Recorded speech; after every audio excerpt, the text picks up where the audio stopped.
Bismillahirrahmanirrahim. Assalamualaikum warahmatullahi wabarakatuh. Sahabat Sofia dimanapun Anda berada, berjumpa kembali bersama saya Andre Fitrianto dalam channel YouTube ini, yang pada kesempatan kali ini kita akan membahas permasalahan seputar logika atau biasa dikenal dengan ilmu mantiq.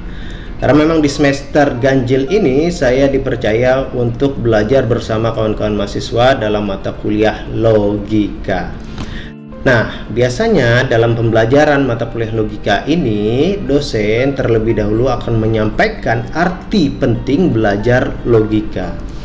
Secara umum, kalau kawan-kawan lihat dalam buku-buku tentang logika atau buku tentang ilmu mantiq, maka arti penting mempelajari logika atau manfaat dari logika itu sendiri adalah agar kita dapat berpikir lurus dan benar, dan di sisi lain kita dapat juga terhindar dari kekeliruan atau kesalahan dalam berpikir atau mengambil keputusan.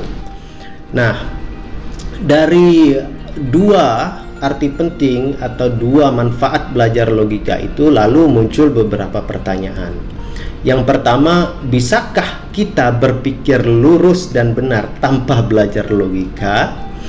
Yang kedua, apakah ketika belajar logika otomatis membuat kita selalu berpikir lurus dan benar?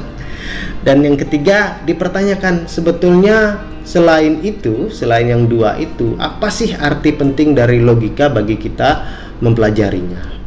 Nah, di pertanyaan pertama misalnya tentang apakah kita bisa berpikir lurus tanpa belajar logika, jawabannya sebetulnya iya, bahwa kita secara alamiah memiliki akal pikiran, dan secara alamiah pula akal pikiran itu bekerja mengolah segala macam informasi atau pengetahuan yang diterimanya, sehingga secara naluri kita sebetulnya bisa memproduksi pikiran lurus dan pikiran yang benar itu. Namun pada level tertentu, ketika kita menemui sebuah permasalahan yang kompleks, terutama di dunia akademik, maka dibutuhkan kemampuan logika yang lebih dibandingkan logika alamiah yang saya sebutkan pertama tadi, sehingga kita harus mentraining atau memberikan latihan terhadap akal pikiran kita agar terbiasa membentuk pola pikir yang lurus dan benar sekaligus terhindar dari kesalahan berpikir, sehingga kita butuh belajar yang namanya logika ilmiah. Yang pertama tadi kita kenal dengan logika alamiah yang setiap orang punya. Kalau dia punya akal pikiran, maka secara naluri, secara alamiah dia bisa berpikir dengan lurus dan benar. Tapi kalau ketemu satu informasi yang kompleks atau yang berbelit-belit, maka logika alamiah saja biasanya tidak cukup memadai untuk mengolah informasi itu menjadi sebuah keputusan atau produk pemikiran yang lurus dan benar. Dan seringkali logika alamiah ketika dihadapkan dengan keribetan atau kekomplekan atau kerumitan dalam berbagai macam informasi, terjerumus ke dalam kesalahan berpikir. Bisa saja dipengaruhi oleh otoritas tertentu yang dihadapi ketika mengolah informasi itu, atau faktor emosi yang begitu dominan sehingga logika alamiahnya menjadi cenderung menuruti emosi yang sedang dirasakan ketika mengolah informasi itu. Nah, belajar logika di perguruan tinggi atau belajar ilmu mantiq itu ibaratnya memberikan kesempatan lebih untuk kita melatih logika, mempertajam akal pikiran kita dengan struktur tertentu, dengan ukuran tertentu, dalam jangka waktu tertentu, sehingga membentuk satu pikiran atau pola pikiran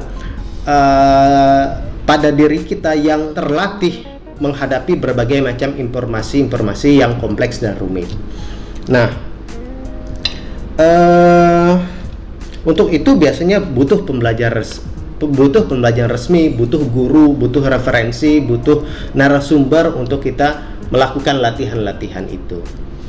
Nah, kemudian pertanyaannya, apakah setelah belajar logika, kita otomatis menjadi selalu berpikir benar dan terhindar selalu dari kesalahan berpikir? Jawabannya enggak juga. Banyak faktor lain yang mempengaruhi apakah seseorang itu kemudian terjerumus ke dalam pola pikir yang sesat atau kekeliruan berpikir, atau dia tidak berpikir secara lurus dan benar. Kita bisa lihat efektivitas ya, yang mempengaruhi efektivitas pembelajaran logika itu sendiri. Apakah berjalan efektif, bagaimana narasumber menyampaikan, bagaimana pendengar atau mahasiswa atau siswa menanggapi, dan bagaimana pola latihan yang dilakukan dalam pembelajaran itu. Karena sesungguhnya logika itu merupakan skill, merupakan keterampilan, merupakan kemampuan, bukan knowledge. Jadi kalau kita hanya belajar untuk collecting the knowledge, mengumpulkan pengetahuan tentang istilah ini, istilah itu dalam logika, itu tidak begitu bermanfaat. Yang paling penting dalam pembelajaran logika adalah bagaimana selain memahami berbagai macam istilah yang ada, juga bisa menerapkan dalam latihan-latihan terkait dengan permasalahan kehidupan kita sehari-hari, sehingga akal pikiran kita dalam belajar logika itu diasah terus-menerus. Ibaratkan pisau atau parang atau pedang, semakin sering diasah maka semakin tajam. Nah, belajar logika itu ibaratkan menyediakan waktu khusus dan tempat khusus untuk mengasah akal pikiran kita itu. Dan diharapkan setelah belajar logika itu, kita peluang untuk berpikir benar dan lurus itu menjadi lebih besar dibandingkan kita tidak mempelajari logika. Dan peluang untuk terhindar dari kekeliruan atau kesalahan berpikir itu lebih tertutup rapat dibandingkan kita tidak belajar logika. Nah, kenapa belajar logika tidak otomatis menjadikan seseorang selalu benar atau selalu lurus dalam berpikir? Ya, sebagaimana pembelajaran pada disiplin kajian lainnya juga seperti itu. Misalnya ketika kita belajar atau mempelajari ilmu politik atau kuliah di fakultas atau jurusan politik, kita tidak otomatis menjadi seorang politikus handal. Atau ketika kita belajar ilmu ekonomi atau masuk dalam fakultas ekonomi, kita tidak otomatis menjadi seorang pedagang yang sukses. Tidak, ada banyak faktor di sana. Yang paling penting dari pembelajaran itu adalah bagaimana kita mendapatkan pengetahuan dan tempat untuk mengasah keterampilan, ketajaman, kemampuan kita itu. Dalam hal ini ketajaman cara berpikir kita, ketajaman mengolah segala informasi yang sampai kepada kita. Nah, lalu pertanyaannya, sepenting apa belajar logika dalam kehidupan? Nah, kalau ditanya sepenting apa belajar logika dalam kehidupan, maka jawabannya tergantung pada diri kita masing-masing. Tergantung apa? Tergantung seberapa besar porsi rasionalitas yang kita gunakan dalam cara pikir kita di kehidupan sehari-hari. Kalau kita ya cukup tidak mau berpikir ribet, kalau kita hanya segala informasi kita merujuk pada tokoh tertentu atau orang tertentu, kita tak perlu terlalu pusing memikirkannya, maka belajar logika tidak terlalu penting. Tapi kalau kita mengutamakan rasionalitas dalam kehidupan kita sehari-hari, dan kita pengen pede dengan cara berpikir kita, bisa mengolah informasi dengan kemampuan kita, bisa menganalisis segala macam pengetahuan dengan begitu tajam dan dalam, sehingga kita bisa mendapatkan kesempatan yang besar untuk mengambil sebuah keputusan yang efektif dan bijak, maka belajar logika menjadi penting. Apalagi di bangku akademik, kawan-kawan mahasiswa yang merupakan agent of change misalnya, atau mengaku dirinya sebagai bagian dari kaum intelektual, seharusnya memiliki pola pikir yang lebih dibandingkan mereka yang tidak mengenyam pendidikan atau mereka yang tidak belajar logika.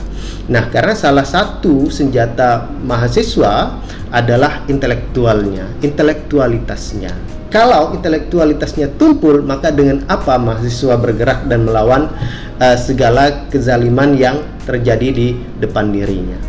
Pentingnya intelektualitas ini salah satunya ditopang dengan kekuatan, keterampilan berpikir yang lurus dan benar. Dan semuanya itu ada dalam mata kuliah atau pembelajaran logika yang biasa juga dikenal dengan istilah ilmu mantik.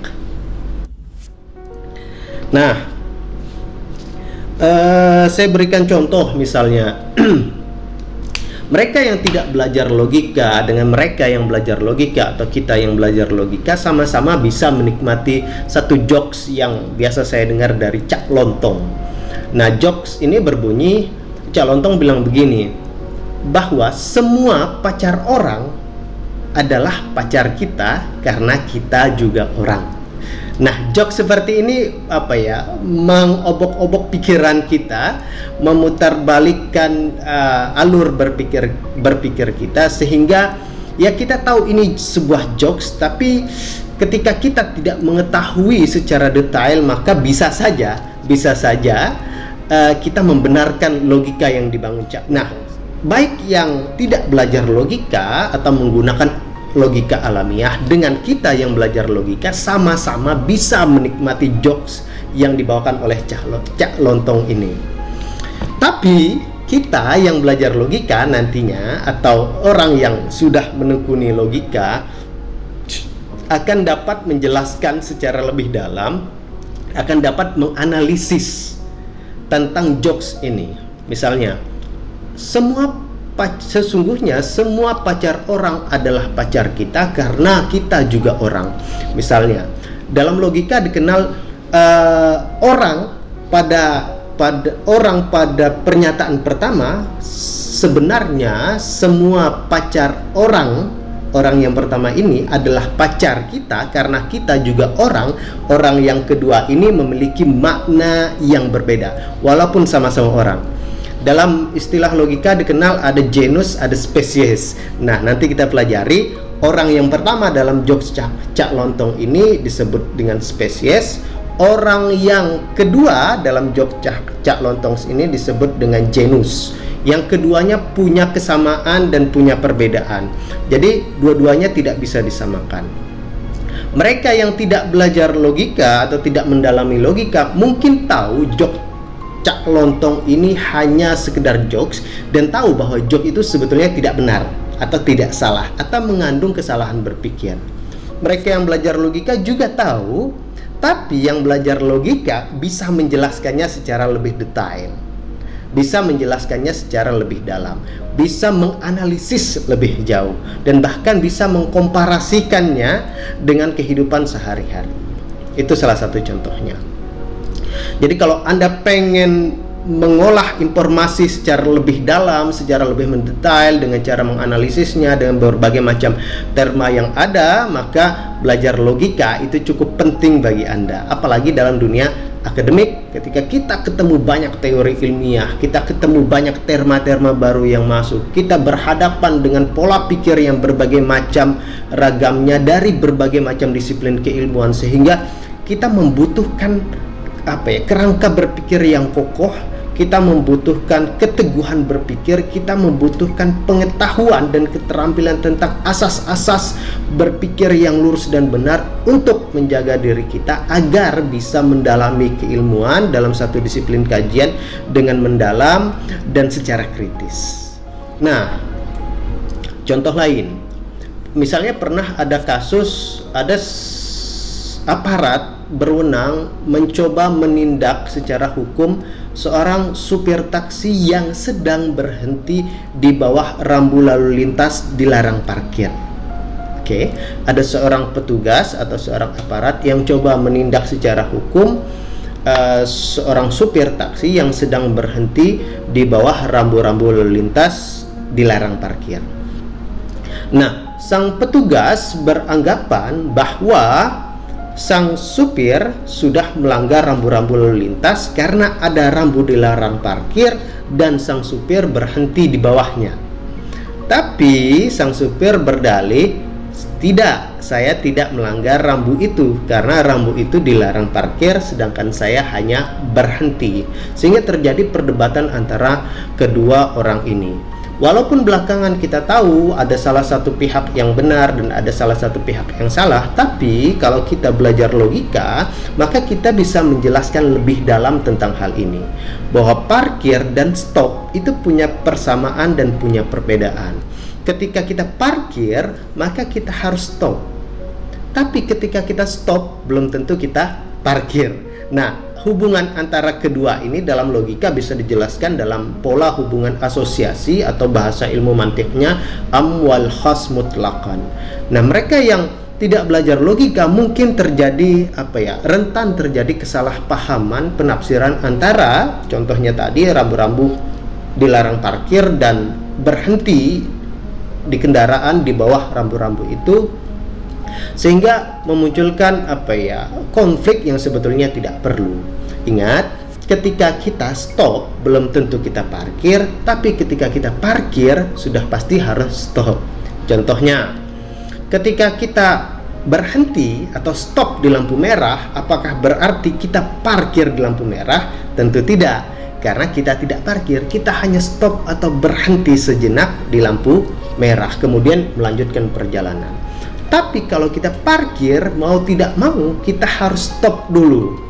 Apa jadinya kalau kita mau parkir menggunakan sepeda motor, jalan terus mau parkir tapi nggak mau stop atau tidak mau berhenti, mau langsung parkir saja, kita turun, motornya kemana, hilang kemana, kita jatuh dan akhirnya terjadi hal-hal yang tidak diinginkan. Sehingga penting mengenal pola hubungan ini antara parkir dan stop, apakah dia asosiasi, apakah dia sama atau dia bertentangan, apa dia beririsan.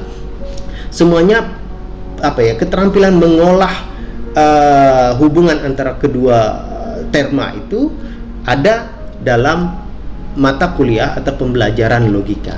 Nah, begitu penting pembelajaran logika ini bagi kita yang ada di perguruan tinggi atau kita yang menempuh pendidikan akademik atau pendidikan formal. Sehingga ya kalau kita mau membuka kesempatan bagi pikiran kita untuk berlatih agar selalu berpikir benar, maka logika atau pembelajaran logika adalah wadah yang tepat saja.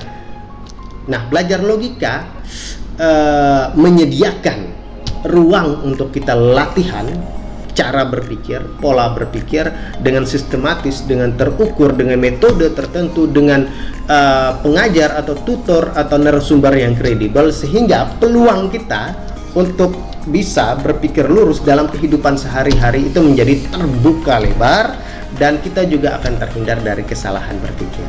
Saya kira hanya itu yang bisa disampaikan. Terima kasih. Assalamualaikum warahmatullahi wabarakatuh.